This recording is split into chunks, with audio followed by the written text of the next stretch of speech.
Check vibration damper for defects. Practice on removing camshaft from engine block. Check for bend and twist of camshaft. Hello, मेरा नाम प्रीति है। मुझे आशा है कि आप आज के सेशन के लिए उत्साहित होंगे। आज हम सीखेंगे कि दोषों के लिए वाइब्रेशन डैम्पर को कैसे रिमूव करें और जांचें। हम यह भी सीखेंगे कि बैंड और ट्विस्ट के जांच के लिए इंजन ब्लॉक से कैमशाफ्ट को कैसे हटाया जाए। इस प्रदर्शन के अंत में आप सक्षम होंगे। हम सीखेंगे कि दोषों के लिए वाइब्रेशन डैम्पर को कैसे रिमूव करें। कैमशाफ्ट को रिमूव करने और जांच करने में आवश्यक टूल्स एवं इंस्ट्रूमेंट। प्रशिक्षु टूल किट 1 नंबर। डैम्पर पुली के लिए सॉकेट स्पैनर 1 नंबर। पुली पुलर 1 नंबर। आवश्यक सामग्री ट्रे 1 नंबर। कॉटन क्लॉथ आवश्यकतानुसार। मिट्टी का तेल आवश्यकतानुसार।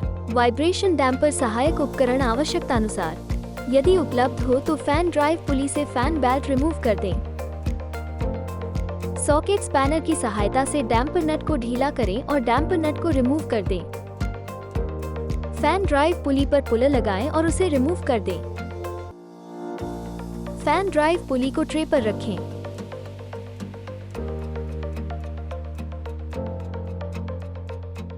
वाइब्रेशन डैम्पर और फैन ड्राइव पुली को साफ करें। वाइब्रेशन डैम्पर की जांच करना।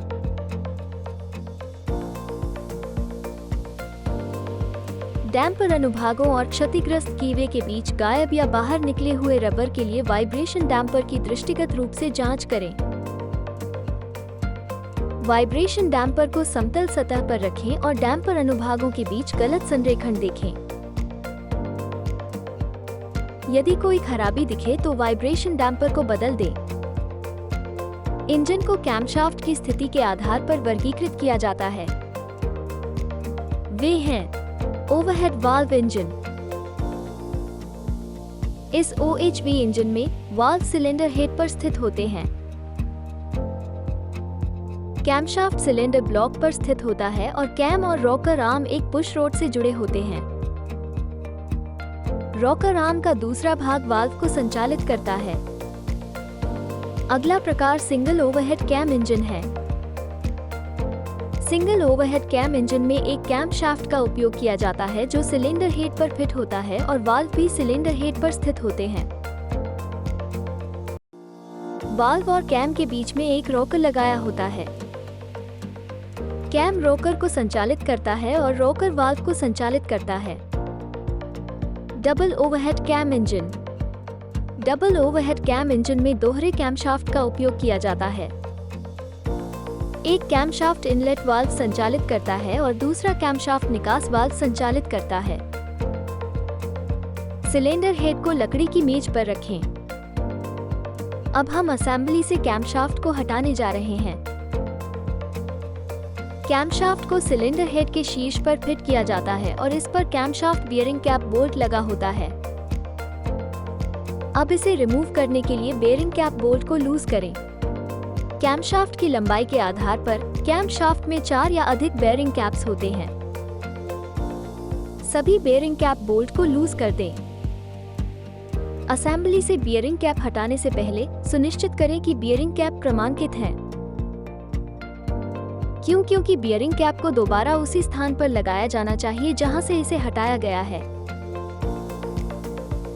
यदि अक्षरों पर अंक अंकित नहीं है तो लेटर पंच की सहायता से अंकों को पंच कर दें। अब बियरिंग कैप्स को हटा दें और इसे एक ट्रे में क्रम से रखें। कैमशाफ्ट निकालें और इसे एक ट्रे में रखें। कैमशाफ्ट जर्नल पर बियरिंग कैप लगाएं। सुनिश्चित करें कि बियरिंग कैप मिश्रित न हो। फिर सिलेंडर हेड से रॉकर आर्म को हटा दें और एक ट्रे में रख दें।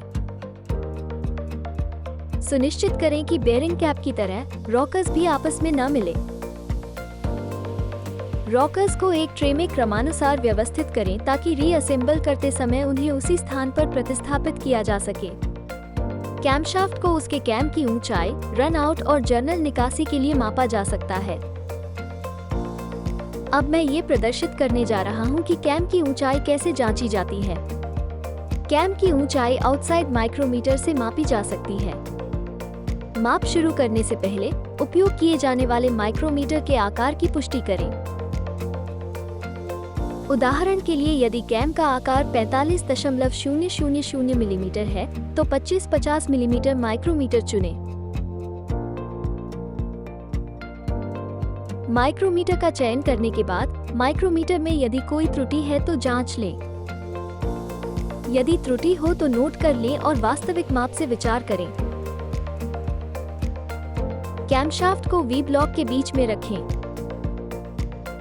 माइक्रोमीटर के गतिशील थिम्बल को कैम की ऊंचाई तक ढीला करें और इसे कैम लोब और बेस के बीच में डालें। इसे रैचेट से कस लें और जब आप रैचेट की आवाज सुने तो घुमाना बंद कर दें। रीडिंग नोट करें और निर्माता की अनुशंसा के साथ रीडिंग की तुलना करें।